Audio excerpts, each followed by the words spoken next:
Good evening, folks. Samson Tola, Brown Public Radio. I'm sitting in here again tonight for Mr. So, who is on a special assignment this evening. And hopefully he'll be back here tomorrow, definitely. We're all going to be here tomorrow. It's going to be a wonderful, wonderful show here tonight. We're trying to look at this whole sanction business from a different perspective here tonight. And this is not about, casting blame on a specific people or what have you. We just want to find out whether we thought this thing through as we go around in our own social media platform accusing this person must do this, these people must do that, what have you. So we'll look at it from our perspective, specifically from a perspective that have to do with the legislation. Safety. Lord Jesus, we want to thank you again this evening for bringing us back here. Lord, we ask you to continue to protect us, continue to bless us, give us long life, my Lord. We ask you only through you that everything is possible. And as we come here to face our brothers and sisters facing this camera, that only through you which is done possible, we ask you to guide our tongue. Whatever comes out of our mouth, my Lord, is something that we believe in. We shouldn't be making things up that are not of nature, good truth. Lord, guide our wisdom. Give us wisdom here this evening as we're going to be discussing some important things that are important to all of us. My Lord, we're counting on you for your continued blessing. Wash my tongue tonight.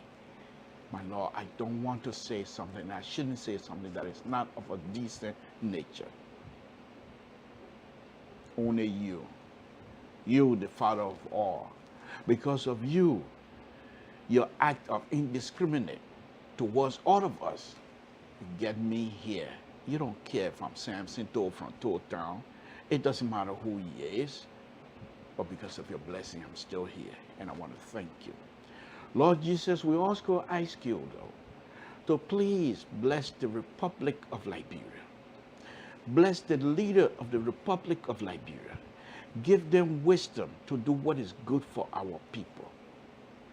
My Lord, bless the host country, the United States of America. In Jesus' name we pray. Amen. Let's get it going. As usual, safety is out of the way. So, folks, this is what we do here. And those of us that want to follow us, it's going to be a very juicy one tonight. The liberal is taking a different stand. And like I said, I'm somebody who evolved. I don't just take a position and say this is static. I mean, that's it, not moving. No, then I'm not serious. Because it's ideas. It's ideas that we're trying to fight over. So if you think your idea is rigid, then you have a problem. Because the world around you is not rigid. The world around you is not waiting. Keep moving. And therefore, as things changes, your idea must follow. That's what makes me liberal. I evolve. And you will see that here again tonight. I have the ability to compartmentalize a lot of stuff. And so this year, I can come here and say something and then put that one aside, put it one side of my brain and move on to something else. I do have that ability. God gave me that, and I thank God for that. So tonight, we will be discussing what exactly is going on here with this sanction business. Let's look at it. Those of us that believe in the rule of law. And also, you can't say you believe in the rule of law, but yet still you reject the rule of law in Liberia. Then you're not serious. Because Liberia is your country. And the people that are leading and ruling Liberia, they were elected. And so you have to respect the law, even if you don't agree with it. But you have to agree that there is law in Liberia. And those who are implementing these processes that are affecting all of us, they must be held accountable. But in the process, we must do it with responsibility. In the process, we must do so with respect. You can't insult people. You can't insult your way through this thing. It's not going to work. We have to criticize, but we must do so with responsibility and respect. We have to praise, but we shouldn't be the praise singer. You praise when you see something good is happening. You let the people who are making things happen for the good of the Liberian people, you let them know that they're doing good. And if these same people are doing something that is not right, you say so as well. In my neck of the wood, we call it no favor, no fear. I don't favor anything. I have my own preferences, but I cannot put my preferences above the country of Liberia. That is unacceptable. This is Samson Toe, folks. That's my opening tonight. Let's go ahead. Let's start. The way we usually start. This is how we start. The President of the Republic of Liberia, Dr. Weir. President of the Republic of Liberia, duly elected, 61.5%. He didn't come to this position through the back door. No, we expect him to go out through the back door either. We must defeat him if we don't think he's doing a good job. You can't come to this position with hate. You're not going to be successful. Because hate can only take you so far. But the truth will stand by itself. Whether I wear clothes or ain't wear clothes, truth will stand by itself. And so if you think the president is doing such a wonderful job, it is your responsibility to retain him. And if I think that he's not doing a good job, which I do, it is my responsibility to replace him if I have the power. It's not because I hate him. I don't agree with him on many policies. And based on the policy that he's putting out, I believe it is not affecting our people effectively on a positive end. It has nothing to do with hate. He's my president until the next election. But I should do everything in my power to make sure that he's replaced. But I cannot and I will not come to this position with hate. I'm not going to do that. If the president is doing something that I like, I will say so. If the law, the rule of law that I believe in, and I know Liberia is a country of law, if those rule of law, in my opinion, is being violated, I will say so. It doesn't matter whether Dr. Baka violates those rule and law. It doesn't matter whether Dallas Diller is violating them. I will say so. I'm not going to beat around the bush. And if they think, well, because you say so, that means you're not supporting, well, so be it.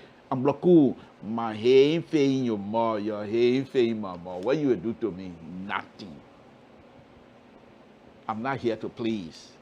I must do it based on integrity of mind. I must do these things, say these things. If I don't believe it and say it, then it's shame on me. Because if I leave from here and go to bed, lay down, and start thinking, oh yeah, food opioid tonight, oh yeah, then it's shame on me. And therefore, when I face you here, you can ask Alfonso. The same thing I say it to him too. When we get off the line, I say it. Because I believe in it. Now, me believing it, does it make it right for you? No, far from it. You have the right to disagree. And I expect you to disagree with me. Those are my opinion. I'm entitled to it. What I'm not entitled to is my own facts. And as a result of that, I try my best to give you what I believe is facts. And if you think my fact is not in line with your facts, you put your on the line as well. When we come on these kinds of platforms, we're pretty much being exposed. Anybody can go and research my stuff since the day of almost 13, 14 years now. Like Liberia Public Radio, Voice of Jida, Bison Radio, you was here, everything that I've been doing, night in, night out. So we've been doing this thing for quite a while.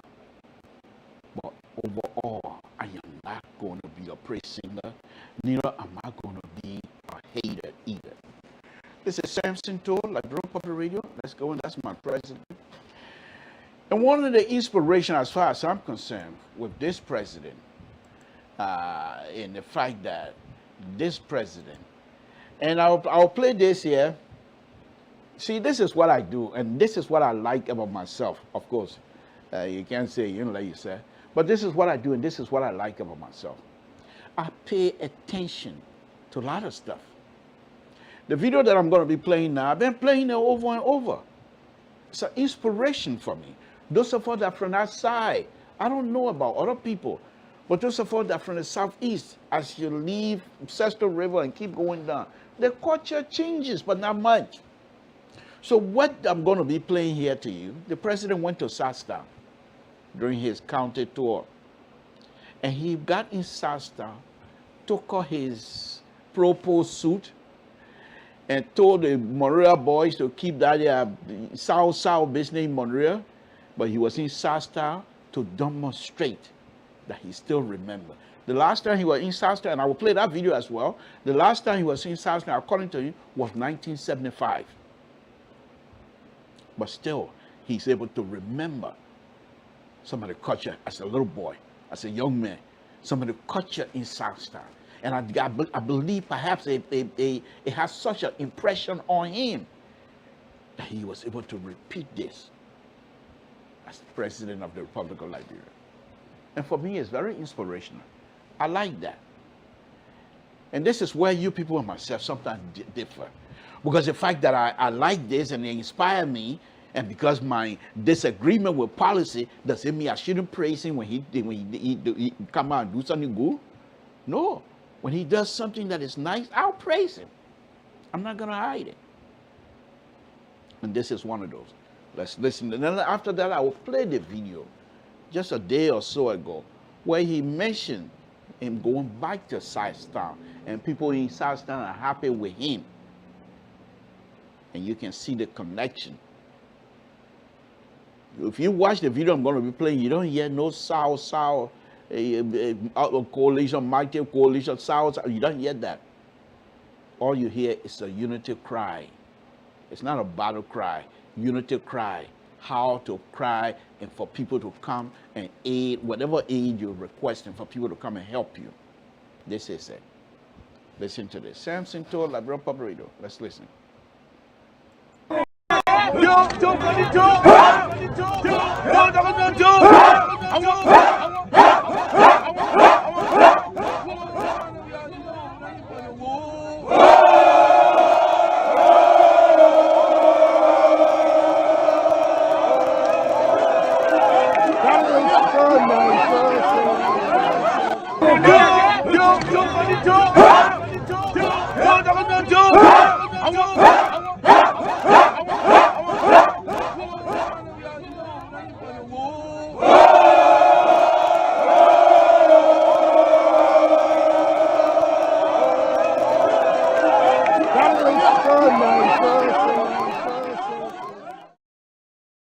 Immediately after that, the other video that I'm not going to play, he started urging Kufuor on. Deputy Speaker Flanty Kufuor was part of that group, but Kufuor, as far as it's so funny, Kufuor is a friend of mine. So the next time when I meet him, I was teasing about it. Because it seemed like Kufuor, yeah, why he's from that area, but he's not culturally connected like the president. And so Kufuor didn't know what to do. I don't want to play that because I don't want to embarrass Kufuor. But he was urging Kufuor, this is the way to go. But that was wonderful. That was wonderful. Now let's listen to the president telling us that a few time ago he went back to Southtown and what happened, how the people are happy about his returning. And listen to this. Samson told Liberia Public Radio. I lived in Southtown in 1975. I went to Southtown the other day. The hut has stayed there. But we were able to delete some of the huts, give them lights, children is steady now. Since 1975. Today we are in what? 2022. So you can see that the young boy that left the village went back. Today the people are all happy. Thank God for that. I lived there in Southtown in 1975. So that was it. He lived there since in Southtown around 1975. Okay, and he was just simply saying that I live in Southtown and I went back. But the main thing I want you to take out of this is the fact that he was saying that despite being away for so long, that he does have the ability to still perform the culture. And I thought that was very neat. Let me, I'm leading you little by little to the main subject matter here tonight. So on the same tour in Torina, the president came about, make a statement with respect to the motorbike, the Pimpin Boys. And he explained that when he was senator, he encouraged that the Pimpin Boys be given permission to plow through the street of Monrovia. Many of his colleagues were not in favor of it. They wanted to restrict them, but he didn't think restricting them would be good, because according to him, which I don't agree with, because I saw and I was there, I witnessed how these people behave. These people should have been told from day one how to behave. So right now, the president thinks that he can get them under control. I doubt it. But anyway, let's listen to this. Let's listen to the president explaining the Pimpin Boys situation. It's very interesting. Very interesting. He's taking responsibility, but he's also, I want you to pay close attention, he's also telling the Pimpin Boys their behavior, it is not the standard behavior of a civilized nation. While he support them to operate, he's also telling them there are certain things they're doing that is not good and not unacceptable. He said, I know everything. I must, what he said, CI chief, commander-in-chief, something like that. I know everything because people come report to me, he says. But let me start paraphrasing. Let's play this video. Folks, Samson told LeBron Public Radio, let's play this video. But what I want to say to you, let us start from our young samples. I've been having meetings with them so many times. And the only reason I bring them on the table is for to find a way. You listen to the young man. When I was senator of Moscow County, we had a meeting before at the parliament. When they wanted to ban them, they would never go to the street again. I was the senator. Senator of Moscow, I said no. Because it's their livelihood. What we can do is structure them. We can give them demarcation. Because some of the children pay their school fees, they bring food on the table. They will strip their bag for them, they will go astray. And I was the senator, I'm on record. I asked the leader to say no, let us give them a chance. What we can do, we can tell them, okay, you can go this way, you can go that way. And they promised me that they will abide by the laws of the republic and the rules they give them. But we should not strip them from the back and from the street. And this is why you see today there's back. But again, to our motorcyclists, we want to know that the government love you as we love all citizens in this country. We just want you to comport yourself, to be in order, to be understand. When you see accidents happening in the street every day, there's nowhere in the world that there's no accident. Accident happen all of a sudden, the people crash, but you cannot. When you hit your car on the motorbike, you jump together, everybody in the car, you want to burn the car, you want to fight them. Those things are wrong. Those things are wrong. So they have a responsibility also to the state for safety. The accident is an accident. So they need not to know what we be hearing and what we see. Remember, I'm the CRC. Everything you do, I know, because they will report to me or to take action. To see a motorcycle burn a bus because they have accident, it's wrong. It's wrong. We cannot do that in this country. They have not gone anywhere. They have gone to that practice land. And this is why we frown on them. For love for them, I have love for them. So the certain behavior we need to stop. We can continue to do that. But we are ready to help you. We will call your leaders on the table to see a way forward, how we can help you. But what I want to say to you, let us start from our young Saturdays. I've been having meetings with them so many times. And the only reason.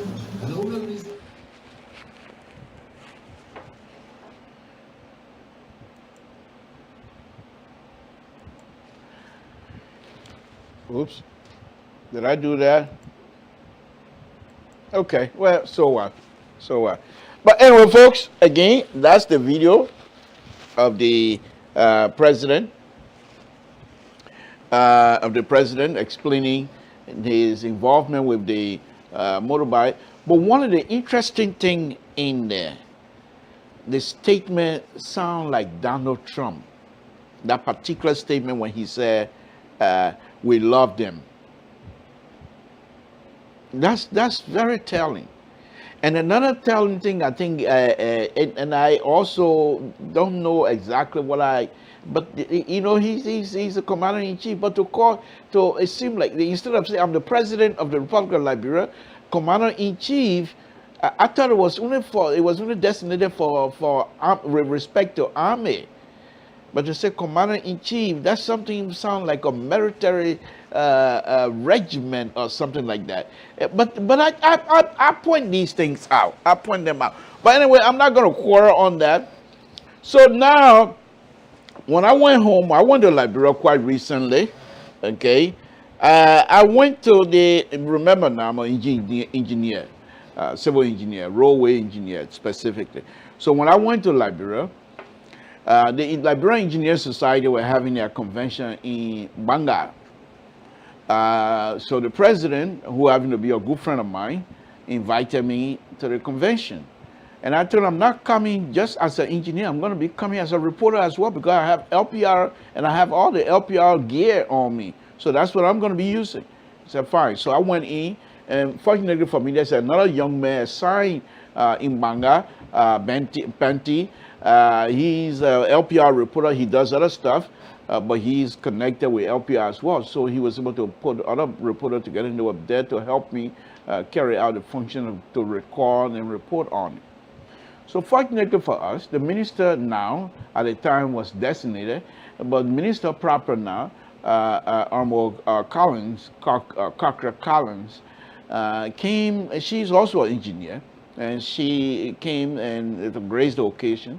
So we decided to take the opportunity to do some interview. So I did the interview, but I'm not going to do it with video because the video is so bad that you will just hear us talking.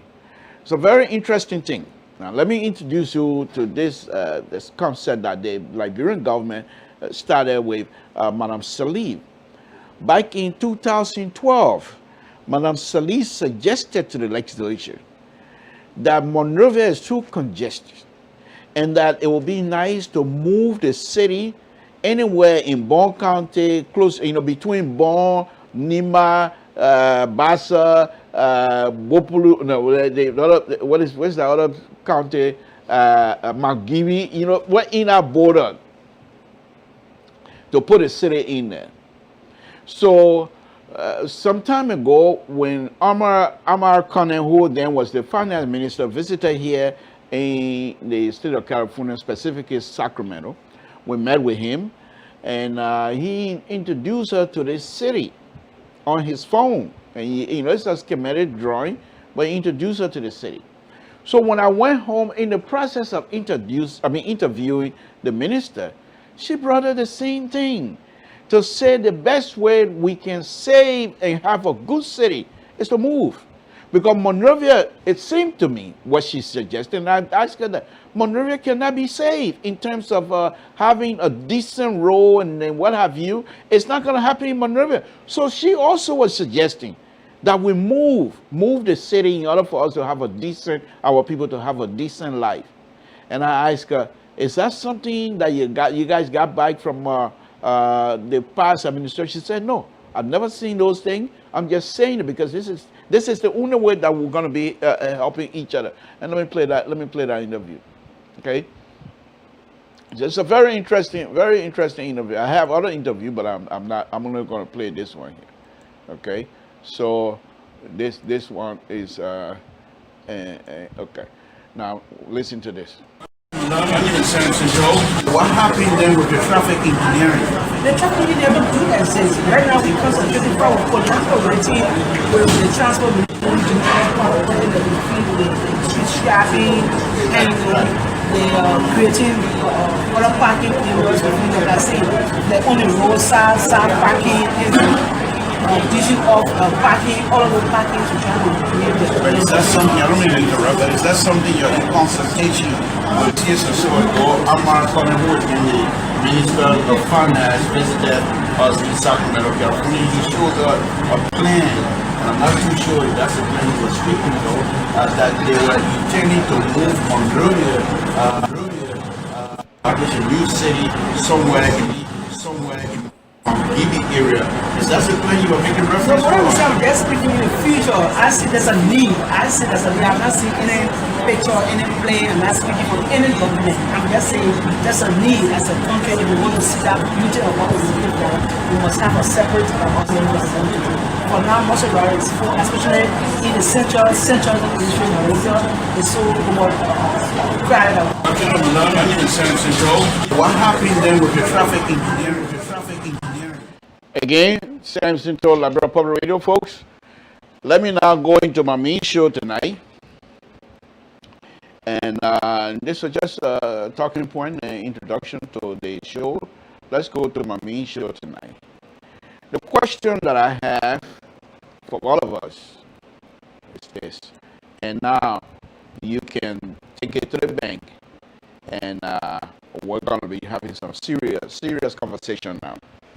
Okay, this is where we say you ain't paying my mom, my ain't paying your mom. You can't do nothing to me. I'm blockoo, elephant skin, incredible dollar. No, but on a very serious note. Okay, we have laws in Liberia, rule of law. We have law that we all respect and we believe in it. Because you leave from here and things that they don't have law, well, go out stupid. They'll put you in jail quick. I'm going to fool around with you.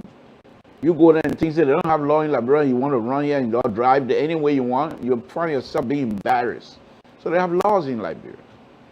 We have 3 branches of government. We all know that. I'm not going to lecture you about those. And plus, I'm not even good at that anyway. So, the United States government, quite recently, have sanctioned 3 members of the executive appointed.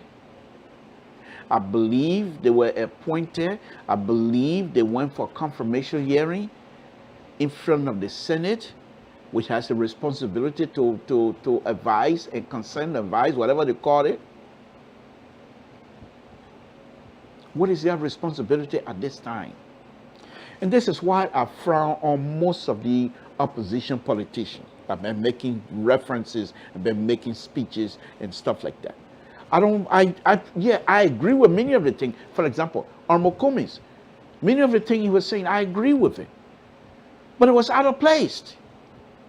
And that's what I've been saying. I'm not comfortable and I'm disappointed. Because the speeches, they're good, they're nice, beautiful, but they're out of place. Armo Cummings is seeking to be the president of the Republic of Liberia. But yet still he is unable to make the legislature to be involved in this conversation. You would think Honorable Cummings, or even my own next in line, the next president of the Republic of Liberia, Dr. Baka, to hold these legislature lawmakers responsible in this situation. And my own light, Honorable Dallas Dillon, going around saying they should be fired. Fired for what? You lawmaker, why can't you bring these people? You, as a lawmaker, you have the responsibility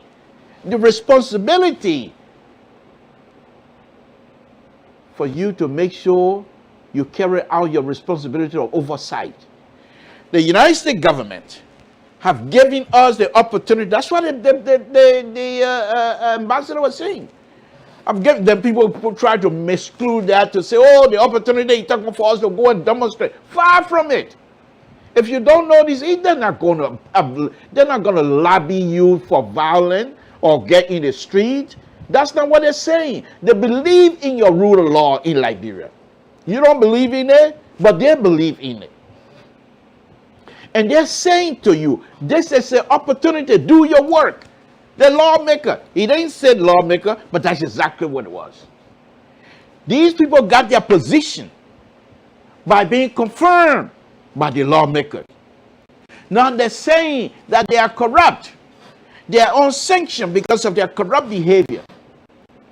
The lawmakers should call these people in front of them, parade them in front of the Senate or any other committee that is in charge, and bring them all and ask them questions based on the information coming from the United States. You don't even have to go and dig up the American people investigative process. The only thing you bring up is a sanction. But what do? We go around here, the president should fire them, which is fine. So what is the responsibilities of the lawmakers? What are they doing? No, seriously, guys, think about it. What the lawmakers are doing? No, seriously. These are the people that brought these people to work for the government of Liberia. The president appointed them. The president appointed Zolizo, wasn't it? And Zolizo was turned down, wasn't it? So that means the Senate has the responsibility to confirmation hearing, what information is provided. And these people were so smart and so good, they gave the Senate the information, and the Senate agreed with their ability to work and employed them. And then accepted the appointment by the president. So these same people now are now being accused by foreign country to say these people, because of their corrupt behavior, we're going to put sanction on them and seize any property that is within reach of the United States government. Fine, I'm not even going to touch that. But I think the legislature, the lawmakers themselves, they now have the responsibility, because they also were elected to represent the people of the Republic of Liberia. So they also now going to have to come out and show their dues, for Christ's sake. Nothing. We hear nothing from any of these people. Nothing whatsoever. And in the sanction, folks, this is so interesting. So interesting. And that's what a liberal is good at. Going and perusing these things and reading it over and over for me to get exactly what it says. In the sanction, they specify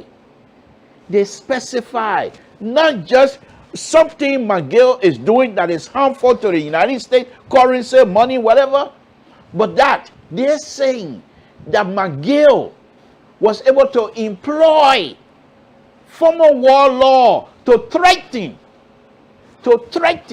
opposition political leaders. And the Senate and the lawmaker are going to sit there and say nothing. Nothing. McGill should be brought in front, whether suspended or not. That's the executive issue. That's not the problem for the lawmakers. As far as you're concerned, he was suspended, so he has not been fired. And even if he was fired, he's still a Liberian. Bring him on board, let him answer some questions. But they're not going to do that. They're not going to do that. They are there. You hear nothing from them. So what is your own responsibility, your oversight responsibility, my people? Why? Why are we having these salad dressing senators and representatives in Liberia? They want these positions, and these positions comes with responsibilities. This is not salad dressing position. This position, when you fill in there, that are mark cost position business. This position, when you fill in there, you carry out your responsibility. Now, there are few who would like to do those things, but you must have collaboration with your leadership. If the leaders of the Senate refuse to ask the responsible committee to investigate, how are they going to do that? The responsible, because each one of the executives, each one of the ministry, they have within the legislature and the Senate or oversight committee that are responsible for each one of these ministry. And that's why the guy from the U.S. ambassador, that's why he said, we are giving you the opportunity. This is what we have. This is what we have. They specify things, and let me go, folks. This is just sad for all of us. This is sad for all of us, because sometimes we just open our mouth without trying to find out what exactly it is that we're trying to do here. Many of us want, and I'm on that bandwagon as well, fire the people. But having had the opportunity to read these things, and I'm starting questioning myself, okay, wait a minute. This is not, many of us are asking, fire them and send them to the judiciary branch of the Republic of Liberia government. We're bypassing the people that brought them into office. Those who are responsible for oversight responsibility, we're bypassing them. We say president, executive, fire them, send them to judiciary. You see that thing we can do with Liberians? And then when I brought it up the other day, that we're violating people's constitutional rights, and they call me names and everybody, it doesn't matter to me. It doesn't matter. It doesn't matter. So, okay, Ambassador Roosevelt, how's my sound now? I hope it's fine. Okay, but anyhow, so the point here is, and Mr. Don, I believe you wanted to go into, I believe you're planning to go to these same people. Let me ask you, Mr. Don, and you can just, when I open the line, you can call and we have the conversation. But let me ask you, please write it down. If you were representative right now, what will be your own responsibility? What will you do? But let me go back to this. So we Liberians were so angry that these people are corrupt, which is understandable. But we decide we respect the rule of law now, but don't say anything else. You can't go to Liberia and say Liberia got law. We respect the rule of law. The president came out and said these people are under suspension. Okay, pending investigation. Part of that investigative process, I believe the legislature have the responsibility. They have the responsibility. Because people being suspended does not mean that they have cut ties. The government have not cut complete ties with them. These people, I believe, that they are still connected with this government. So the legislature, specifically the Senate Oversight Committee, for each one of these three gentlemen, that the branch for the Justice Ministry, for the Port Authority, for the Minister of Presidential Affairs, they have oversight responsibility. They have committee. And the committee should bring these people on. If you want to go live, you do it. But what is your responsibility? You're only going to get $15,000 every month and get $30,000 whenever you're ready?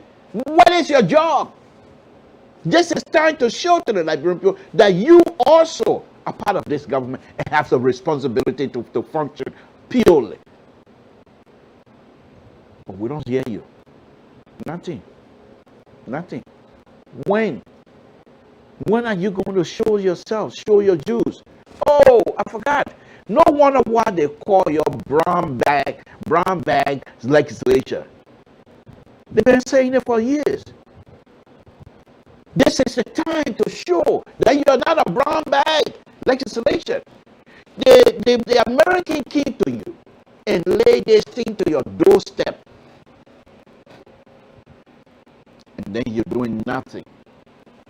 You're doing nothing. Nothing whatsoever. Nothing whatsoever. As a lawmaker, you have the oversight responsibilities to make sure these kinds of things don't happen. Even the people who are responsible for corruption, IRA, whatever they call themselves, the legislation can drag those people in front of them and say, what's going on here? Why is the way they take the United States government to show that somebody is corrupt?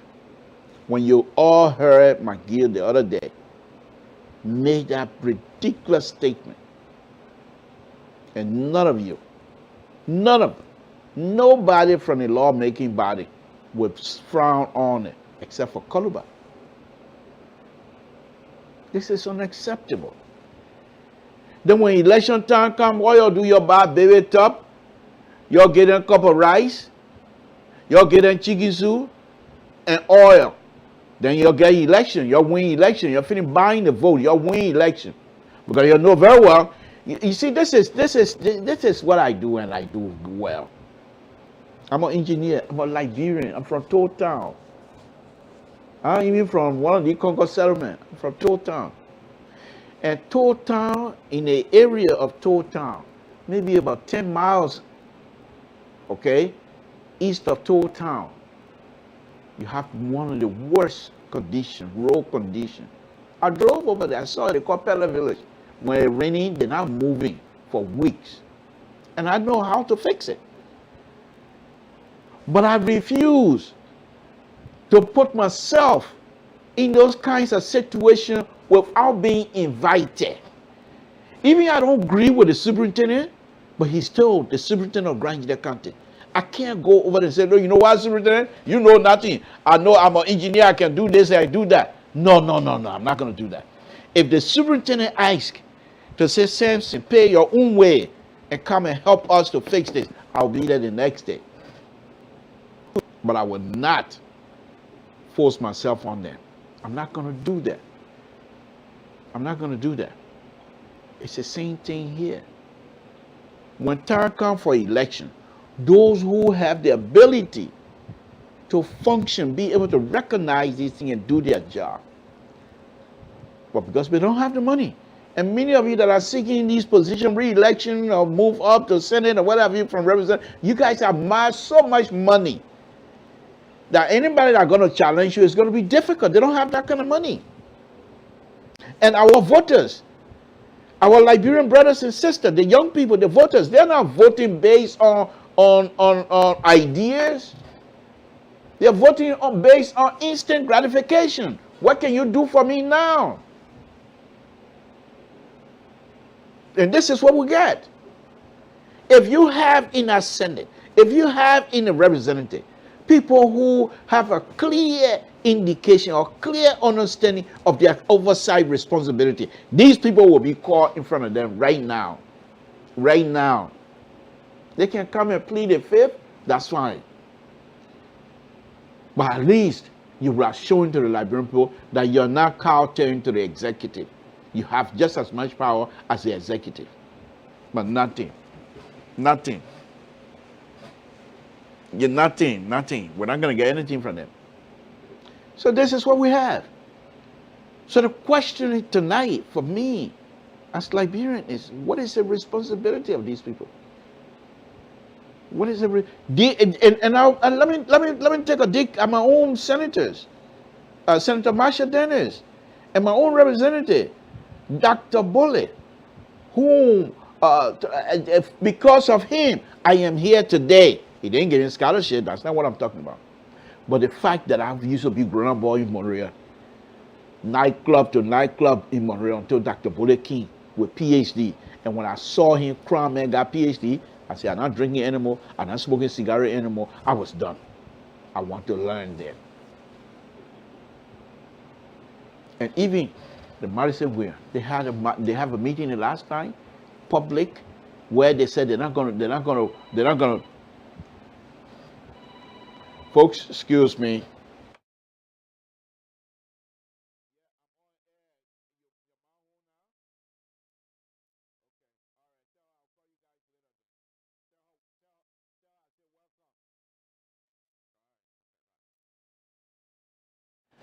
Excuse me, folks. Sorry about that. But anyway, when they had their meeting the last time, they said they were not going to celebrate July 26th because, which is correct, their son is missing. Until the government of the Republic of Liberia, through the Internal Affairs, can give them certain information, then they're not in a mood to celebrate, which is wonderful. Wonderful. These same people now, you would think, the same knowledge they have, it's the same thing. You would think they would take that responsibility now to call these people. I was going to read some of the stuff. It's very sad, oh. It's very sad because these people, some of them are highly educated. Oops. Some of them are highly educated. They know exactly what to do. But when are they going to show their juice? I don't know. But why am I missing this thing here tonight?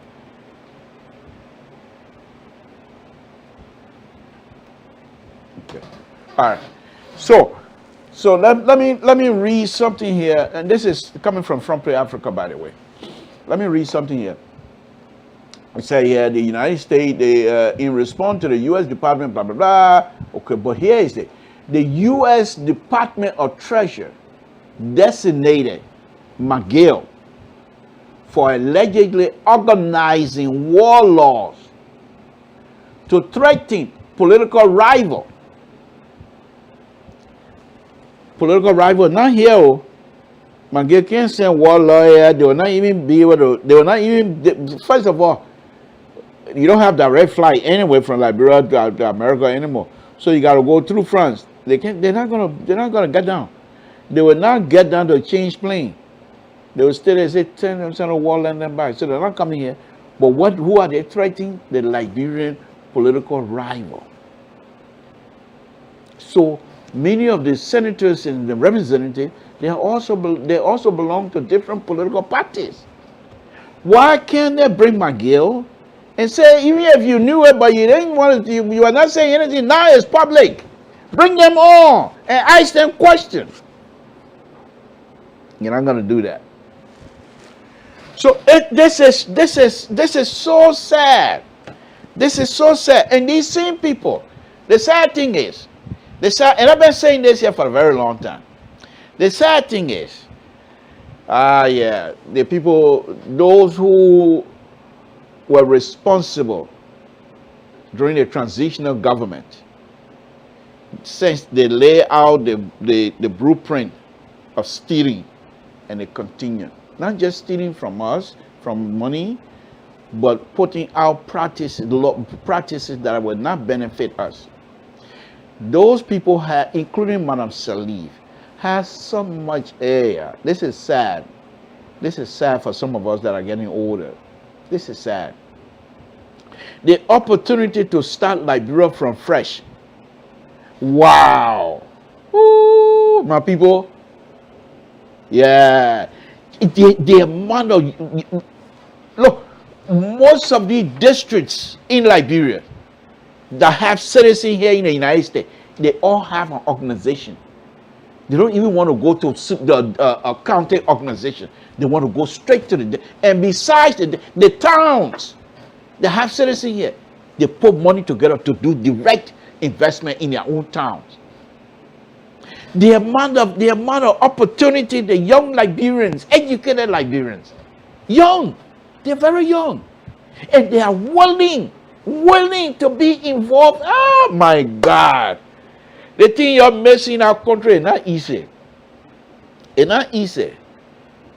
If you were to actually harness this power of these young Liberians here in the United States, just in the United States alone, you will not be broke, you will not be begging people a lot. Because these young people, some of them working places, making money.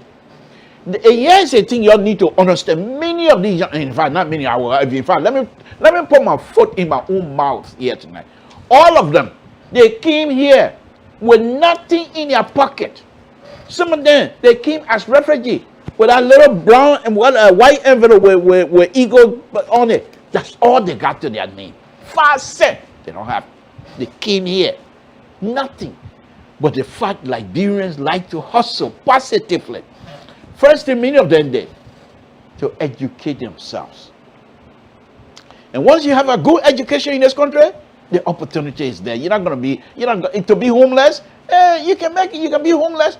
But once you have that opportunity, once you're educated, you will have the opportunity to work. Black or nothing, it doesn't matter. The white people will call you because you have something to contribute. And that's why many of these young Liberians recognize at a very young age, at a very beginning, when they got here, how can I get into the society? They ask themselves. Oh, I will educate myself. And many of them started educating themselves, struggling in the process, but they will go to school. Look around, master degree, say master buku everywhere. Kolo. Look at Costa coming to get master. You mean Costa, you get master degree, you think you want to, if they get you a good job and you want to go to Liberia, man, big girl, man. But this is what these young people would do. And the brothers and sisters back home, for the only time they want to come here and talk to us when they're running election. When they're running election, they come here and want to share a few ideas. As soon as they win the election, they will not turn back. They will not even talk to you again. I know. I have experience of that. Instead of them to harness their ideas of these young and energetic, intelligent, educated, highly educated, and they've been sought after by American company to make money. We're suffering. What American company will do to those young people? They will squeeze the energy out of them, and they got to produce. They're making money, so they produce. They work hard, and the American company making money off of them. They're not sending the money to Liberia. And these people over there, all they do, election, because they got nothing to offer. They don't understand their own role. So election, what do? Folks, I'm not making it up. You saw Tamafala giving money out. Am I lying? It's on radio. I mean, it's on video. Because many of these people have nothing to offer. They got nothing to give us. When was the last time you heard of major laws being passed in the legislature, lower house of rep, that is offered by Tamafala? Tell me. I don't know about it. If you do, please tell me. When? The only kind of thing they go after a concession agreement. If concession agreement comes to them, they don't have nothing going there for them, they reject it. Then they have people, the good thing they know about, motion to reconsider. That one part, they know it plenty. But what do? The point that I'm trying to make here, my brothers and sisters, is not to toot the horns of the young Liberians, but of course I should, because they know things, they know a lot. LPR had a young man recently. He's been with LPR, and he and I have been having a show, maybe 2 or 3. He's a young man, very young. And I make fun of it, but it's a very serious business. He has an understanding of legislative process. He studied that. Men like that, if I'm ANC or if I'm ANC, but that doesn't matter to me. At this point, it doesn't matter. But men like that, and he's not the only person. You have other Liberians that can help the lawmaker guide them to do good for our country. But they don't want to do it. Who they get?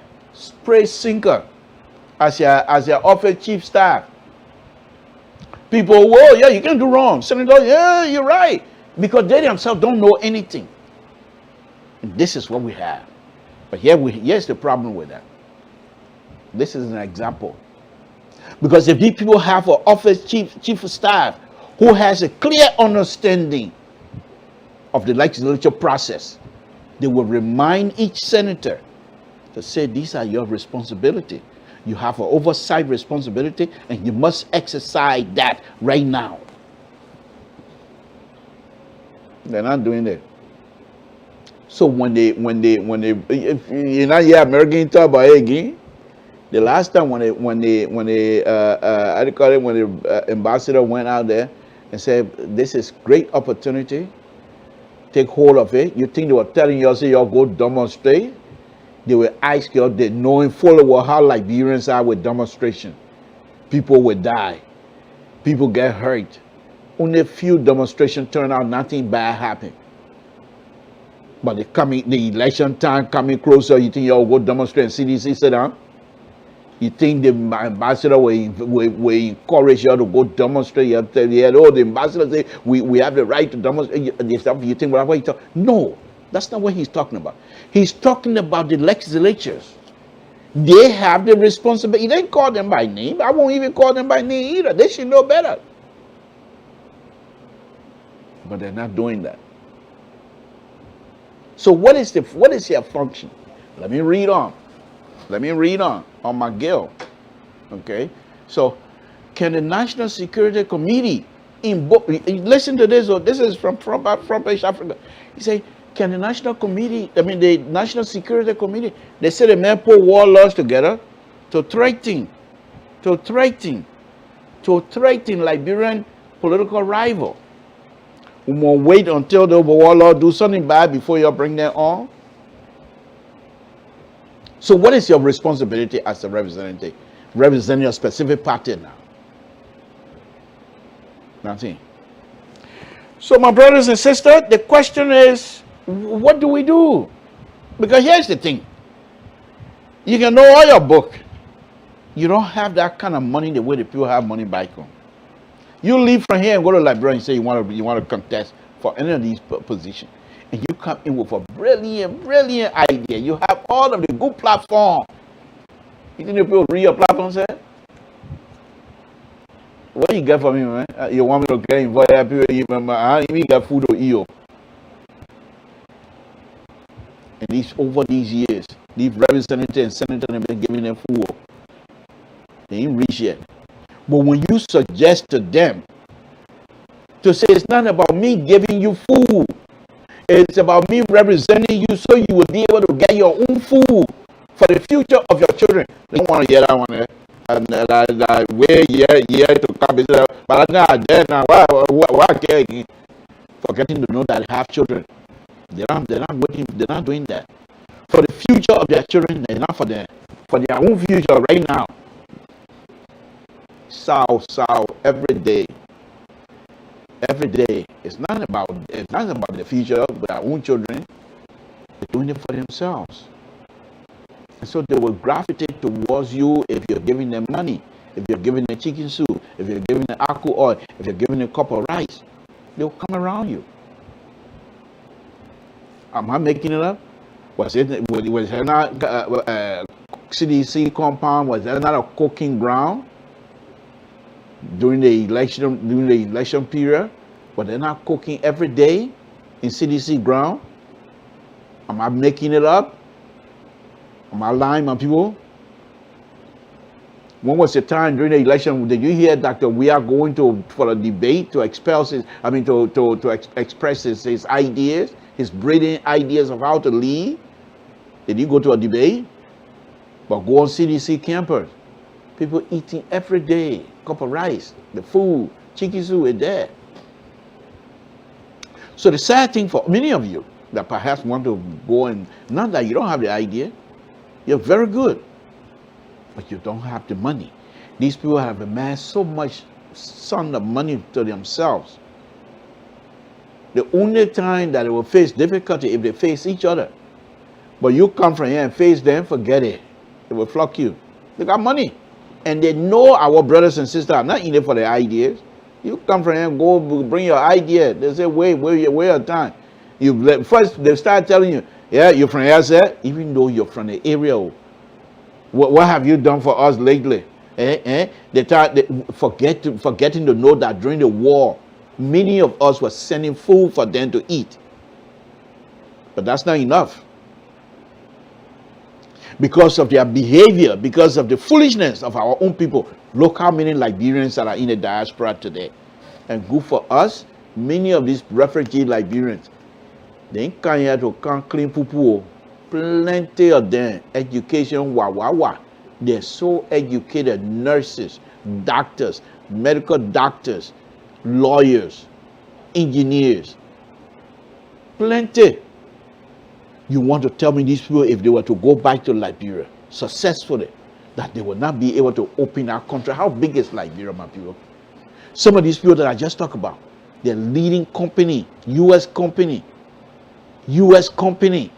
and that company, those companies are functioning well, doing well. Their stock markets well, but they don't want you to come in there. You go over there, you start having issues. So what is it that we have to do? What exactly are we supposed to do? So the question for me, before I jump on to my next subject matter, the question for me is, what is the responsibility, the oversight responsibility for these lawmakers? Bill Tware, the same thing, okay? These people, okay? The three gentlemen were suspended by the president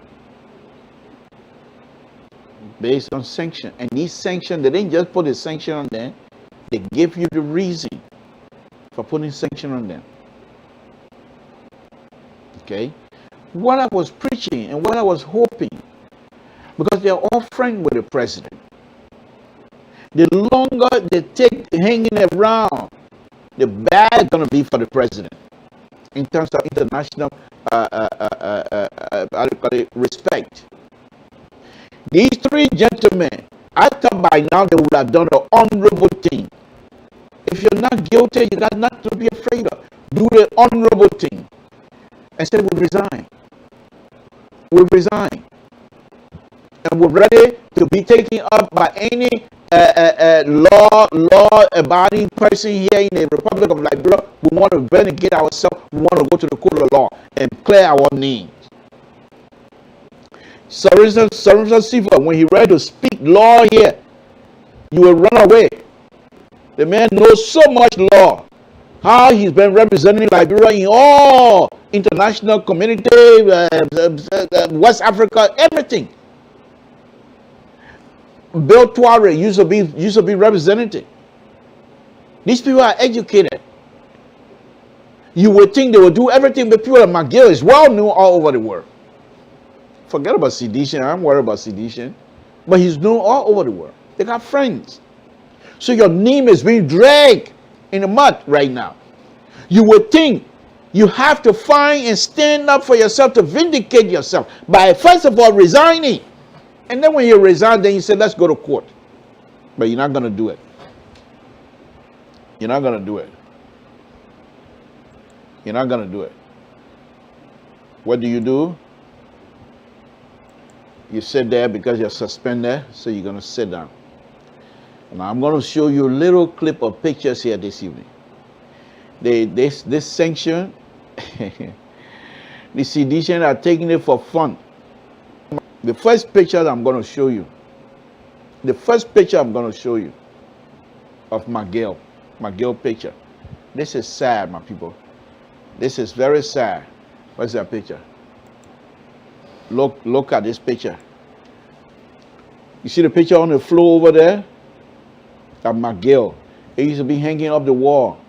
And I got this thing from one big shot in Liberia. He's still Liberian big shot. I got it from their website today.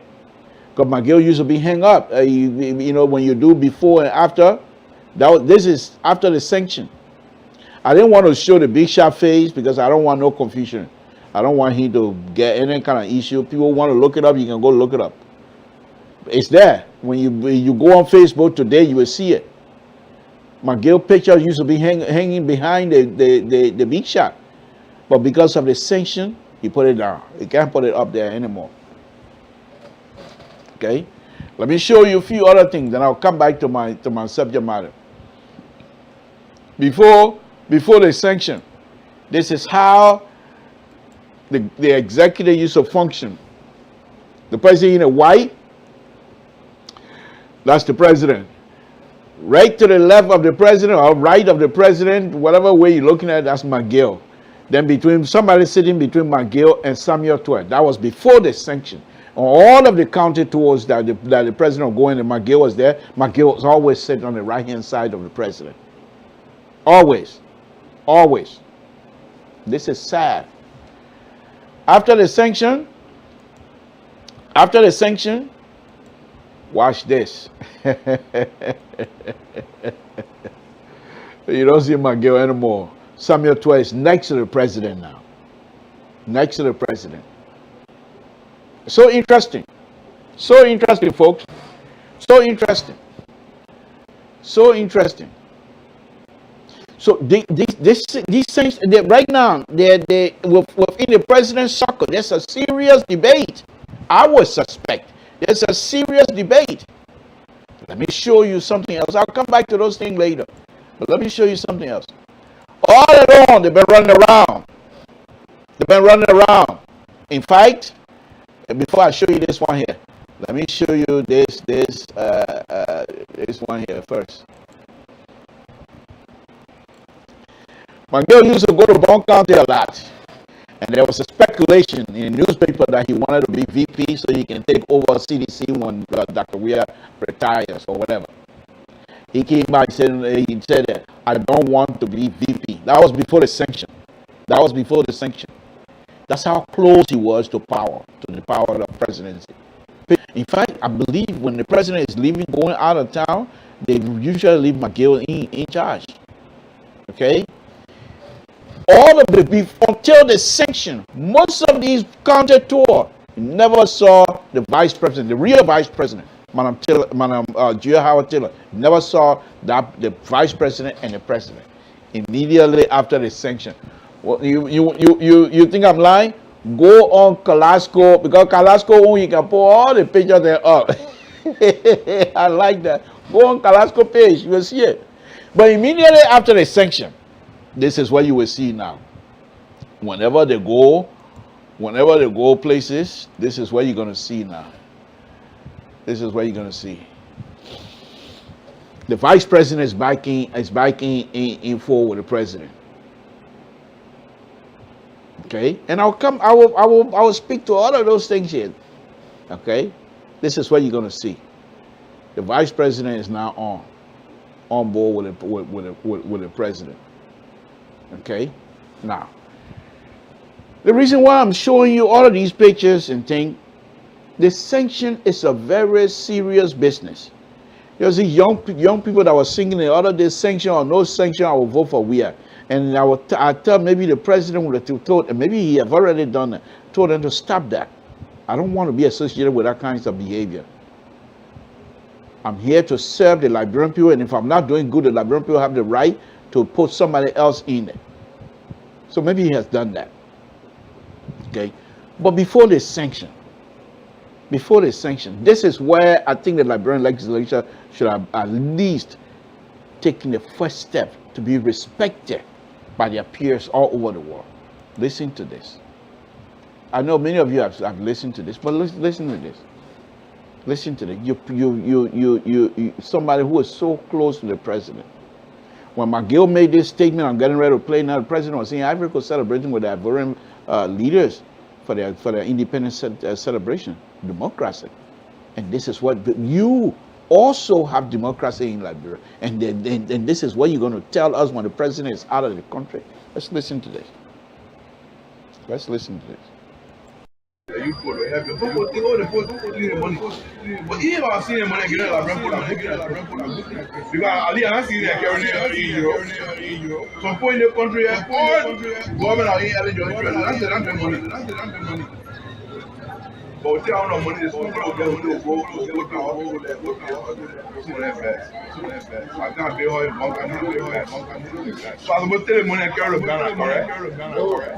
Well, I'm going to get on I was taking from here, Gary. And I'll leave it. If they're going to take me, I'll carry her with me. I want grandchildren, I will kind of see the ones that are walking and looking for. I just want to say thank you. And this for me, it was very intellectually dishonest. Because if you build, even if you're stealing the money, and you build in Bond County, that's your property. That's not for Bond County unless if you build university, if you build school and turn it over to the government or turn it to the people of Bond County, or even if you build that building and turn it over then, but you say your grandchildren will come and look at it, how's it, Bond County, they will claim it. Either they will say Bond County, even if they say Bond County have beautiful houses, they will claim it first of all. So who are you fooling? But you would think, let's go back to the legislature. You would think the legislature, do they even have, they didn't have to wait. They didn't have to wait for anything from how do you call it, from the United States. Okay? All they have to do, based on that statement, bring him up in front of them. Say, Mr. McGill, what are you saying? What are you saying? Question him. And this is what hastening the sanction process. Okay? Because of that statement. My brothers and sisters, my thing is, we can all call for the dismissals of the three gentlemen. The president should do that. Fine. But let us also get the legislature involved in the investigative process. You can't leave them out. They must not be left out. It's unacceptable. And this is why I frown on Honorable Cummings' statement the last time. Because there's two things I frown on that. Number one, according to me, my opinion, my opinion. The first thing I thought he would have done was first to sympathize with the Liberian people. All his statements, they were very forceful. That's fine. But I tell you, it was very aggressive, politically. And not enough sympathies for the Liberian people. When I say sympathize with the Liberian people, I'm not saying you should say, oh, I feel, no.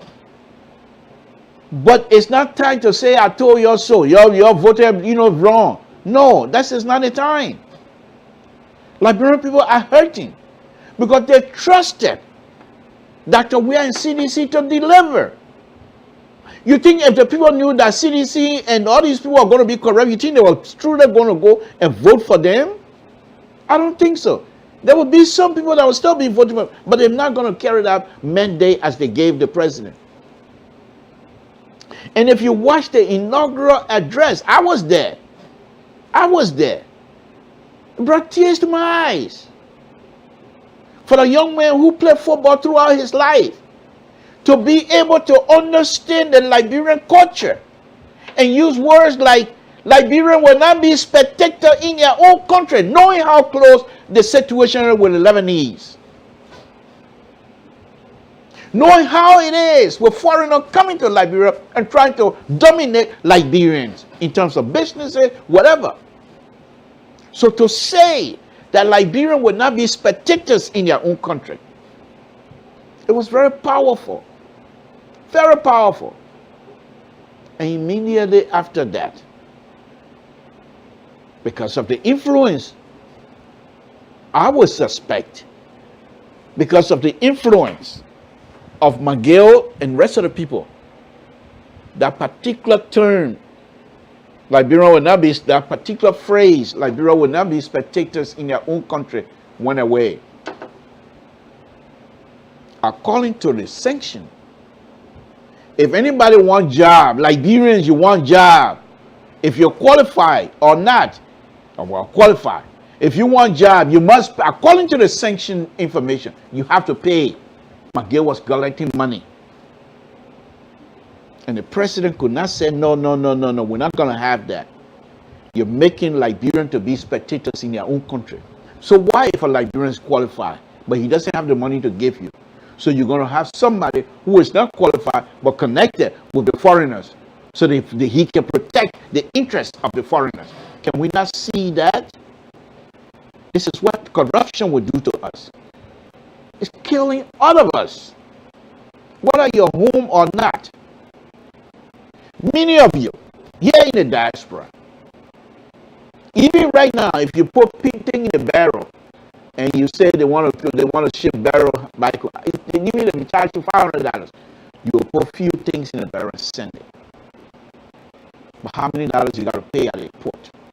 If you take car from here and send it to Liberia, you pay just as much as you pay for the car here.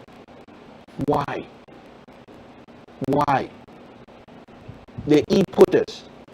How many true Liberians are importing rice? How many true Liberians are importing materials to help Liberia? In fact, I just didn't play that here, but the minister is on record of telling the Liberian Engineering Society that she needs help because the foreigners are bringing in steel rods that are so defective. I'm not making it up, folks. I will play that video one day. I will play that video one day. That the people are bringing, the foreigner are bringing steel rod, or we'll call it rebar. They call it steel rod, but the steel rod they're not even to the size. They will tell you say inch, but they give you less. The sizes are not what is written on the paper because they pay cheap and they sell it high. So the Minister of Public Works is on record of asking the Liberian Engineering Society to see if she can get help for people to inspect these materials. Corruption. There are people who have knowledge that these things are not suitable for the Liberian population, but they allow them in because they get their cut. How do you help people with such a mindset? We got problems. We got serious problems. But one of the good things, whether you like the CDC government or not, but what I believe, one of the good things that happened out of this CDC government is that Liberian eyes have been opened wide to see how government functions. They can see now who is corrupt and what part of the system that is rotting to the core in terms of corruption. And now there's a term that going around within the last 6 months. They're going, we're not stupid around here anymore.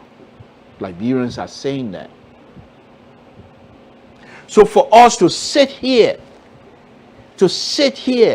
whether you're here in the diaspora or whatever,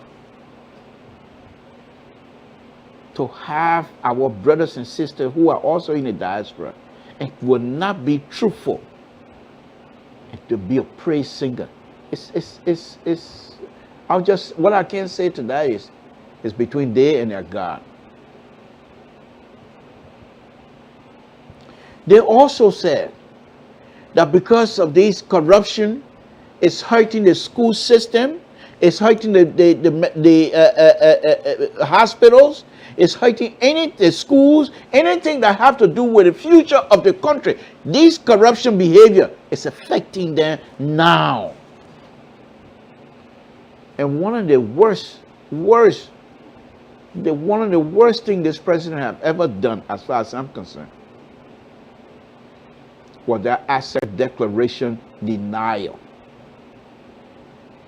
When he refused for months to declare his assets, he gave those people the opportunity to do whatever they want to do. He gave them a blank check to do whatever they want to do. And that asset declaration process that he delayed so much is going to come back to hurt him. It might not be politically, but as he get connected with the international community, the trust level that he craves so much will not be there. What happened with the $25 million map out? What happened with all these deaths? People say somebody died here or that. So even if the government is not involved, what is the government? What have they done to ease the concern of many Liberians? Nothing. I don't know. And so one of the things they're good at, the CDC-led government, one of the things they're good at is to leave it with the opposition to improvise. They don't give us information. Only a few days ago, the Minister of Information, when they accused them about that fire that happened with the Unity Party chairman, immediately the Minister of Information came out and replied right away. But most of the time, they don't even say anything. And they allow the opposition or anybody else to improvise, to fill in the gap. And the more they fill in the gap, the more the rumors go around Liberia, and it's difficult then to retrieve that. This is something that is unacceptable.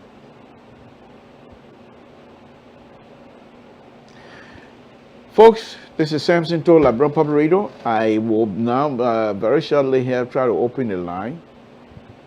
But before I do that, I have two more videos I want to play. One is a very short one, the other one from Singapore, where the guy was telling us that Lee Kuan Yew came in as president, and it didn't matter what, if you're his brother, you qualify, you get a job. You don't qualify, you don't get it. And if your brother, his brother, you qualify, you come in, you steal, you go to jail. Mom will cry, pa will cry, he care. Because that's the people money, that's not your money. Let me play this video first of all. This is sad. And then after these two videos, I'll open the line. This one is a very short one. We know our guy. Let him tell us. Yet, how does one begin to help people who swim on their own flooded streets to voting booths to vote incompetent criminals back into office? Yet, how does one begin to help people who swim on their own flooded streets to voting booths to vote incompetent criminals back into office? That is the question as well. How do we help? How can we help our brothers and sisters to understand that the voting card they have, if they're not using properly, if it's not utilized effectively, this is what you're going to have. And my understanding, I mean, the people that can carry the rumor, yeah, we can say they lie, but sometimes it can be true. This sanction less infinite yet. And you have all the Liberian government officials that are going around consulting. Of course, they have the right to do that. But to say the sanction will not do anything, don't worry about it. And we hear, you hear, of course. The Liberian will give you back the position you want. But people like you who make these kinds of statements, and you're being punished through the ballot box, and you're not able, you don't have access to the $15,000, $16,000 monthly income that you have. If you no longer have access to it, then we will see what a sanction can do or not. But as long as the Liberian people keep giving you the power to take the $15,000, $16,000, and at a certain time you get $30,000, you can do whatever you want to do. And what do? They send their kids abroad. And after the kids get their good education, they will come back and rule your kids in Liberia. Let me play this other video before I open the line, folks. Listen to this one. And I would give every student who came to Lee Kuan Yew school the same lecture. I said, I'm going to share with you the secret of Singapore's success free of charge. And I to tell the students that if you implement this secret formula, your country will succeed. And I captured the secret formula with the acronym in English, MPH. The M stands for meritocracy. Meritocracy means that you select the best people to run the country. And what brings many countries down, especially in the third world, is that when it comes to selecting the finance minister or the economics minister, they will give their jobs to their brothers, their cousins, their uncles, their relatives, and not to the best people. And Singapore did the exact opposite. In Singapore, the jobs were given to the best people. And in the case of the Prime Minister, Mr. Lee Kuan Yew, Mr. Lee Hsien Loong, when he went to study in Cambridge University, he was the top student. In the class in the university. In fact, his professors were so impressed. They said you should become a mathematician because you become a world-class mathematician. Then he went to study in another great university, Harvard Kennedy School. And in that university, he's one of the few students to get an article published in a Tier 1 economics journal. Very few students. get articles published in Tier 1 economics journal. So he's incredibly brilliant. And so if the best man of the job is Mr. Lee Kuan Yew's son, then he should be selected. Not on the basis of the fact that he's relative, but on the basis that he's the best person. So meritocracy is the first pillar of Singapore's secret formula. The second pillar is... I know many of you have heard this before, but I'm going to now go ahead and open the line. Let me make sure my phone is connected. Give me a call. Ambassador Don, if you're still here, please be the first to call if you care to, because I believe you want to be part of that group. And so give me a call, folks. Samson to LeBron Public. Let me make sure my phone is connected first. Yeah, no, it's not. Okay. So let's connect it. Okay, it's ready. All right, let me now go put a number up. So, folks, and once again, before I go on, and I'll come back for my closing later on, but let me just say this here. You can't, as far as I'm concerned, I've always said this, you can't come to these things with hate. You have to have an open mind to come into these kinds of conversation.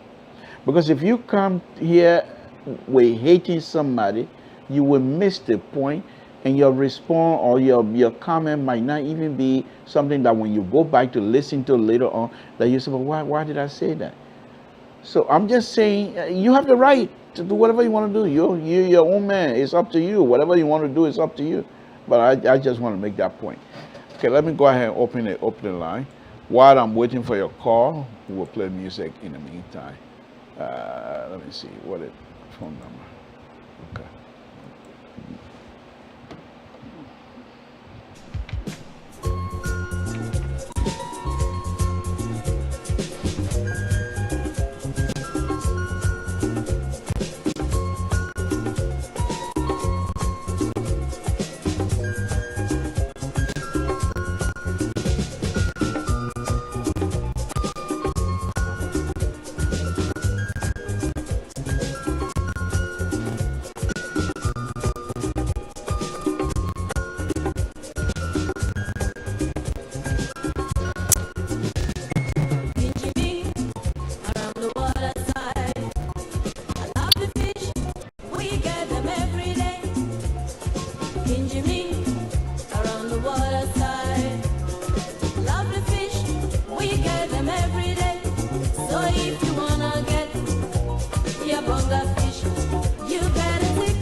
Mr. Don, Ambassador Don, how you doing?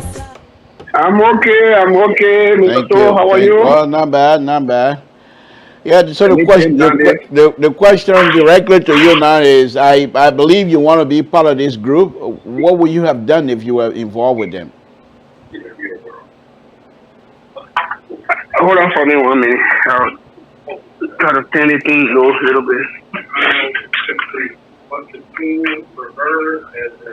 Well, I think I've been following your discussion this evening, and I believe that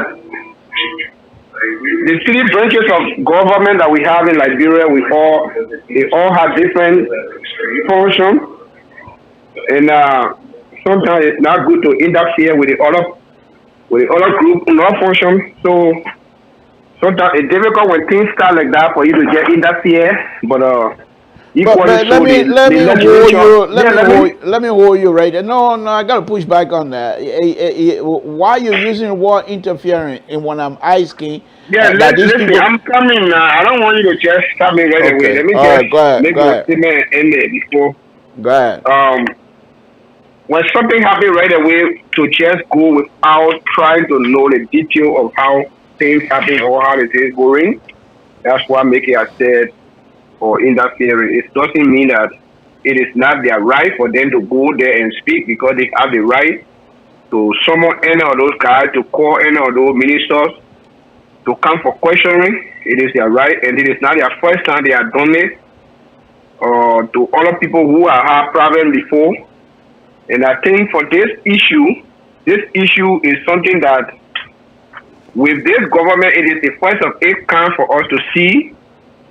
So issue that day, you have to observe it. You have to make sure and see very well and study it before you get into Mr. it. Dan, Mr. Dan, Mr. Dan. Yeah, no. Before you go, you're pretty much on the verge of becoming one of the representatives here, and I pray you will be, because I think you're one of those that can bring something good on the table. The question is, why are you telling me that they have to take their time to look into it? These people have been accused of corruption. And in the sanction letter, or in the sanction thing that they put out, they listed all of the things that these people are doing to the Liberian people. Why are you telling me that you don't want to interfere, Mr. Dan? Is that what you're going to do when you get in there? You're going to be somebody what I'm saying, no, listen, any decision that I will be making in that place, I will be able to justify my reason, and even if I vote for anything, I will be able to justify why I vote the way I did. But for this reason, for this available issues, we have to make sure the issue just came, and then right after that, the president suspended the people. And now we are looking up to the president for the next outcome of it. And then more beside these people, they are being on vacation. The president just called them back for them to come so they can go into some discussion concerning the new justice, I call it chief justice of the country. So it's not that they are being in session for this thing to happen. So it is not something that they will urgently go there to say, oh, because of this thing, we have to go there tomorrow to go and speak to the issue. So the president has already taken a decision, and we're all looking up to him to see what will be the next step. So you if you are in a representative, I understand they're on break, legislature break and things like that. I understand that. But if you were in there, you as a lawmaker, you will look at the president and wait for the president to make the decision before you move. Is that what you're saying? I think the first issue here is if anybody is accused of any issue, you have to give the person due process. So by you calling them in front of your committee, are you saying that by calling them you will be violating their constitutional right? Is that what you're suggesting? Yeah, because the problem is if the executive have not gone in yet, the legislature can go in. They can go in. But now the executive, the commander-in-chief have already gone in to take the first. He said the commander-in-chief said they were suspended. Because the commander-in-chief has suspended them, does that negate your process of calling them in front of your committee? Suspended is suspending following what investigation, right? Yes. So you will defer your own legislature process. You will defer that to the judiciary. Is that what you're saying? If the action have not been taken, then they can go ahead to do that. But then what is the point of having Mr. Dan? What is the point of having what they call separation of powers? If you're going to defer your power to the executive, then how are you separating the powers then, sir? So give me the instance where any of those ministers have been in private while pending court trial or any investigation. At the same time, the legislature is calling for the investigation for that person. I want you to give me. But listen, that's not the case here. The case here. Listen. Let's talk one at a time. I'll let you talk. The case here that the United States government put sanction on them and listed why they put sanction on them for corruption. The executive itself, the president decided, well, we're going to suspend these people pending investigation. The president have not fired them. So suspension, that means they're still connected to the government. Now, if you as a lawmaker were responsible in the confirmation process of having a confirmation process and confirming them, don't you think that you have an oversight of even the executive who was not putting this. When will you exercise your oversight duty? It is not time for them to do any other thing. The reason here is Okay. the case is pending. Many Okay. people have been suspended and they're waiting. So- They are waiting so- for investigation. okay, all right. If they were not under investigation, then of course the Mr. legislature can go Mr. ahead Mr. Dan, to investigate them or to call them to come and ask questions why they are. Mr. Dan, in my opinion is when you go to if you're successful, which I hope you will be, I think that we shouldn't count on you to represent us Liberian. I think you will. No. This is a very You simple. have to do that. No, you have to do that. because You have to come on you're it. telling me right now you're going to abdicate your constitutional duty in preference with the executive. So you as a lawmaker, there's something they call separation of powers. But you suggesting that you will defer your power to that of the executive and to the judiciary until they're done investigating, you're not going to say anything. Therefore, I'm just suggesting to you, as a liberal, I think when you're successful, I hope you'll be successful, but we shouldn't count on you to represent us. Thank you very much. We appreciate it. Yeah, listen, before you leave, let me just make my closing statement. I don't want you to just make a statement like that. The reason that here is everybody there, they have their own detail, they have their own function to do. The case came up, the president went right away and suspended the people and said the people should go through investigation, and this investigation is pending. What else you want the legislature to do right now? What do you want them to do? The people on investigation, they are waiting, pending investigation. Then they must go again to call the people for another questioning while the investigation is still pending. If the president has not said these people are under investigation, pending investigation, then of course they can go ahead to do it. But for example, you did something, you went to court.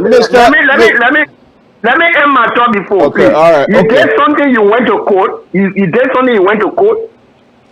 You went to court already, and the judge has time for you to go. I'm just giving you an example. And then right there, somebody says, "Oh, not take the man It's to not another the court." same. You cannot The equate court that you are in, the other court that they want to Mr. call you. Which one you gonna do? All right, thank you, Mr. Dan. We appreciate it. Thank you The very people are much. not running away. If the president refuses to act, then the people can come in. That's how Okay. it's supposed to work. Okay, thank you very much. All right, thank you, Mr. Toole. Thank you. Yeah. Okay, folks, again, if you're calling somebody, I'm not answering, that means somebody's on the time. But, Mr. Dan, your explanation is unacceptable to this liberal.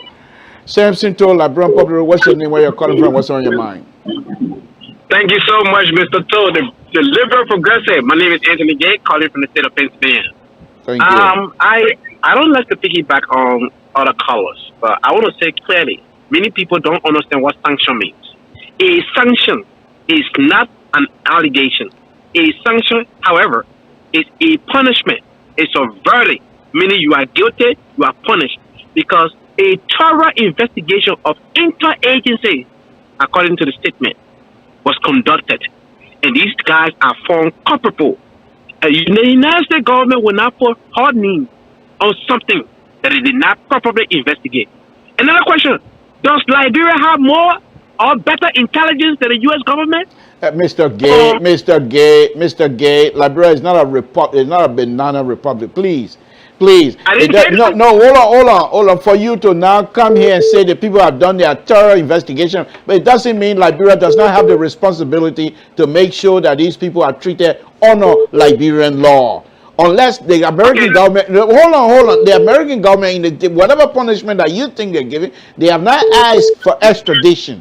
They're saying they can't come here, they're going to do other things, that's fine. That's between them and the American. But the fact that they have listed certain things that affect Liberian, the Liberian law is not going to take into effect. And that's why I'm asking the legislature to get involved. So it's not like when it comes from America, Liberia, then American law is super hot. No, I don't accept that. But thank you for the call. Appreciate it. But Mr. Toll, let me conclude now. You hijacked me when I was talking. Give me 30 seconds. Let me conclude, please. 30 seconds. Go ahead. Good. So, with the sanction, the crime was not committed in America, so extradition is out of the picture. The crime was committed right in Liberia.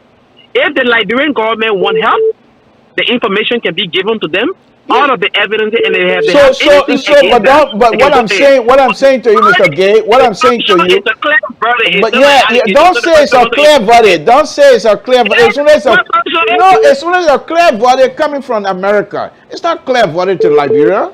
So please, let Liberia let it go out and investigate itself and see if they can come up with a clear verdict as well.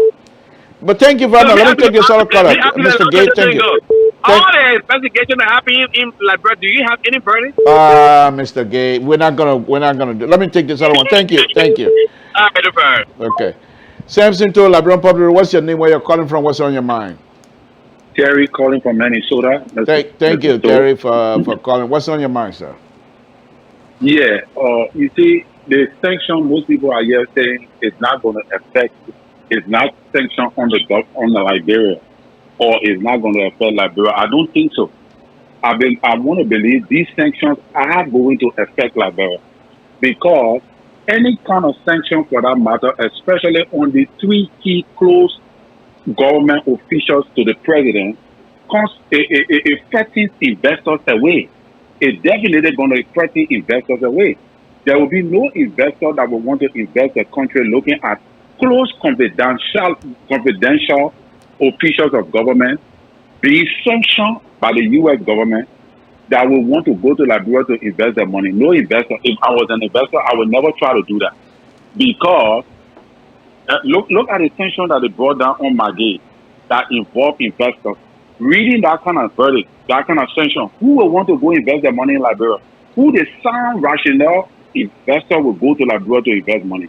So in my mind, I think the sanction, the American government meant to put that sanction on Liberia, on these officials, to also affect the economy, so that George Weah government can be weakened, knowing very well that George Weah himself is corrupt.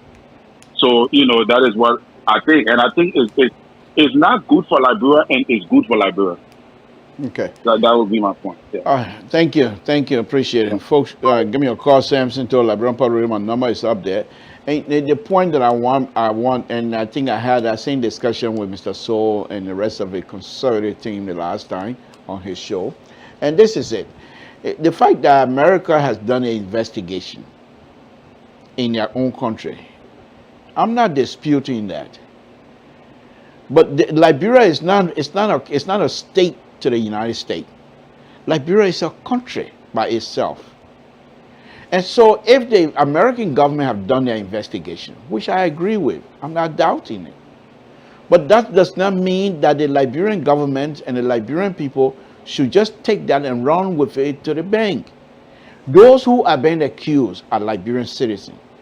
And because of the information being provided by the sanction, information from the sanction letter, or whatever they call it, those information are going to be used as a basis for investigating those Liberians that are involved in this sanctioned DLAPA.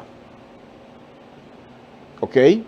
So the fact that America finished making the decision and said this is a punishment for them, that does not mean Liberia should just accept it. Liberia has law. And we have three branches of government. I just told you guys that. The legislature should now come in and call these people to book. That will be part of the investigative process. You can carry on the investigation. The judiciary branch, the Justice Department will inform the lawmakers the process they're on and how much they're going and how much they're not going to. Some of the questions that need to be asked and things they need to stay away from. Those can be arranged. But for you to say, like Mr. Don was saying, the president made a decision, so the lawmaker must wait for the president. Is the lawmaker part of the executive now, Mr. Don? The lawmakers are not part of the executive. They have their own responsibility. They have oversight responsibility. So even if they're doing investigation, the executive is doing the investigation. Does not mean that the lawmakers going to now to defer their oversight responsibility to that of the executive. You don't do that.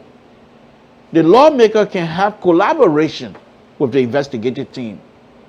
Because the lawmaker can also come up with information that will be helpful to the investigation. So please just spare me that kind of stuff. Again, Samson told LeBron Public Radio, give me a call here.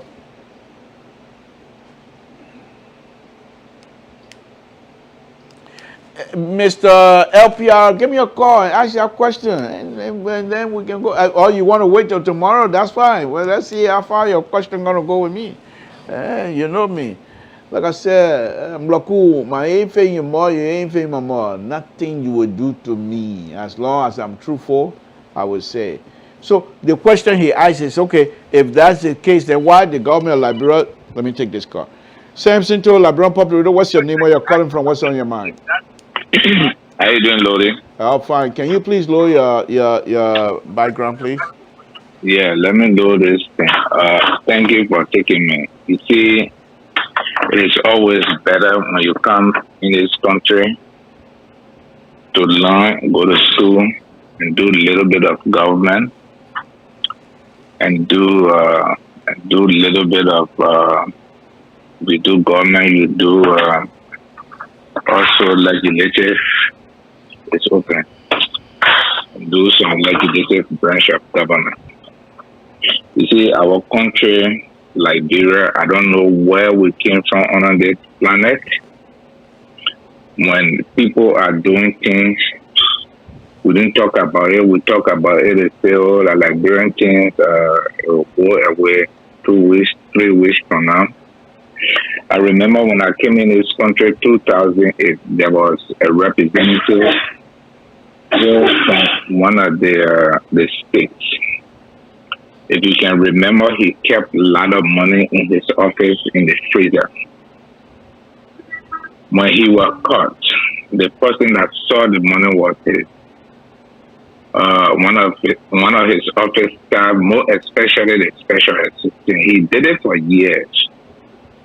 When they caught him, his own member of that community brought him to book and investigated him. First, they called for session. They investigated him. He was found guilty and turned over to the Justice Department. I can remember clearly 2008. Yeah, try and wrap it up, Dodi, so I can, because a lot of people are calling you. You see, we believe in the travel politics in Liberia, and when our people doing things, you are right for them to investigate them and take them to justice. But when McGills were making those statements, nobody told him, don't make this statement. Americans took their decision. It is left with us, as you correctly said, to go through that investigation. But, amen, this is Liberia until we can change. Thank you. Nothing better will change in our country. Thank you very much. All the time, America cannot come and say, do this. Thank you. Thank you. Okay, folks, again, Samson Talk. We got about 3 more minutes to go. So that we'll be able to wrap it up. But then again, you know, it's not about America taking full control of Liberia security apparatus, the running of their government and what have you. Anybody, even Dr. Buckeye and even Honorable Comey, will not be president and allow the American to come and run their government. They're not going to do it. They'll say, no, we'll do it the way we know how to do it here. We'll ask you for help, but we're not going to let you dictate to us. So it's not just Dr. Weah and his people. So those are kinds of stuff when you bring up, you have to be sincere, and then people will take you seriously. But if you just don't pay attention to those kinds of stuff, that you know full well the people you advocating for to be the next leader of Liberia will not allow the American to come and dictate to them, but yes, still you want the American now, because your man is not in power, to dictate to this government. Then it's unfair. You're not being truthful, and this is where the fight of hate comes up. So anyhow, folks, let me get out of here. Let me do the okay. Got 2 more minutes. But in the meantime, let me stop do my wrap up here. Again, folks, the calling section. Let's go ahead. One more minute. The call. Let me go ahead and play it. You say what? Nope, I will not play that one. Let me go to Bond County.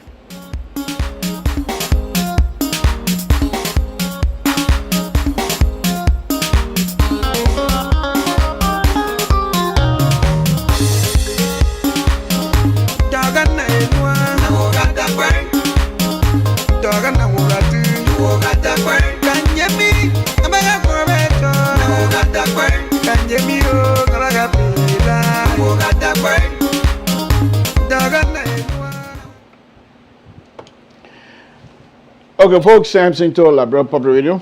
I want to thank all of you again for tuning in this evening. We don't claim to have all of the answer, and in fact, we don't claim to have any answers. But it's our job to bring this thing to conversation, to bring it to light. And I want to appreciate all of you that joined me this evening, those of you that call in, and even if you didn't call in. I say thank you very much for disagreeing with me, but doing it with respect. That's the only way we'll be able to get conversation going. There are people that sacrifice their lives in Liberia for us to have this one man, one vote. We're getting there. I don't expect us to be there right away. We're getting there. We will be there. It might not be our lifetime, but we will be there. As people, Liberia will get there. The only thing that I say to many of you and many of my brothers and sisters back home is that you have to do these things, come to this debate with open mind. Set aside your hate. Set aside your preconceived notion of what you think the government needs to do, and have an open mind, have a discussion. Perhaps you might be convinced, and perhaps you might see things that you have not seen before. By engaging your brothers and sisters, which we're very good at, all of us Liberians. You go to party, that's Liberia. Anywhere you have 2, 3 Liberians sitting together, that's Liberia. Monrovia, Liberia. We don't talk nothing else. So we all have interest. We have huge, huge interest to make sure that our country survives. I just spoke with a gentleman, young man, Ambassador Dan, who wants to take responsibility in Liberia as well, to lead. I might not agree with him, but he as a Liberian has the responsibility. He as a Liberian has the will within him that he wants to take leadership position in Liberia to help his people. He's not going into there because he thinks, because his ideas are better than anybody else. But he's going into it, I hope, but because he can have something to offer that Liberians will benefit from. And this is what I'm asking our brothers and sisters back home, to give all of us the opportunity. Don't use your money, your ill-gained wealth, just because you want to block people. This money you get, the money you got over there, you know very well. You didn't, please spare me. I don't want to go there. But this is the downfall for all of us. If you guys don't do well in our country, we're not going to do well either. I was in Liberia a few months ago, and to drive from EW Junction to the German embassy in Concord Town, forget it. In the morning, people allowed it to themselves, a road that's supposed to be 4 lane, 2 going, 2 coming. In the morning, they allow themselves to have 3 lanes going, 1 lane coming. In the evening, the reverse. If that is the case, make it public. But then when you ask, they say, oh, the law make them pass the law. What happened to the Liberians themselves? It's only good for you.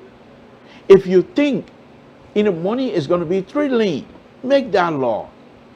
and have some sort of a demarcation to say this is the line in the morning, people 3 lane going, in the evening 3 lane coming. And people will be expecting those things. But you can't make law just for you. It's unacceptable. Going back to the sanction deal, this sanction thing is not funny. It's not funny. Because any one of these 3 gentlemen can get sick, and they might not be allowed to travel anywhere to seek medical attention. This is not good. The sanction is not just these 3 people, it affects people around them as well. People who were able to use hard work, or even whatever legal money and buy property, people the United States government going to investigate. Especially, we're all connected to the U.S. People over there in Liberia, they make good money, they want to come to the United States to buy property. So if you do so and your name is on there, or somebody you know his name on, they're gonna ask you a question.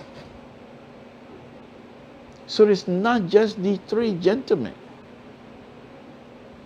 It's people who are connected with them. And eventually, this thing gonna be laid right at the doorstep of the president. Don't take it common. Don't take it common. This is not something to sneeze at. This is a very, very serious business. All I'm arguing that the fact that the United States have made that determination and made that judgment, that's fine. But that does not mean these people have been found guilty under Liberian's law. That's my argument. Let's use the information coming from the United States to build our case against the 3 gentlemen. But you cannot say because they come from the United States, therefore they're already guilty under Liberian's law. And I'm not a lawyer, but common sense would dictate that. And with that, I want to say to all of you again that called in tonight, thank you. Mr. So and the liberal, Mr. So and his gang of conservative will be here tomorrow, and I will be here as well, because I am the counterweight to the conservative ideas. And I'm not here to sugarcoat anything. I'm not here to please people. If what I'm saying, if you like what I'm saying, so be it. If you don't like it, so be it. But the thing I keep saying to you, I must be truthful. That's why I don't come to this thing with hate. Because if I come to this thing with hate, the hate will blind me and not be able to see the good out of other people. And because I'm not able to see the good within that individual, I will not say something good about that person. And this is unacceptable. I consider that intellectually dishonest. And that is my closing tonight. Samson to LeBron Public Radio, I want to thank all of you, and I'll say good night to all of you as well. Good night, folks.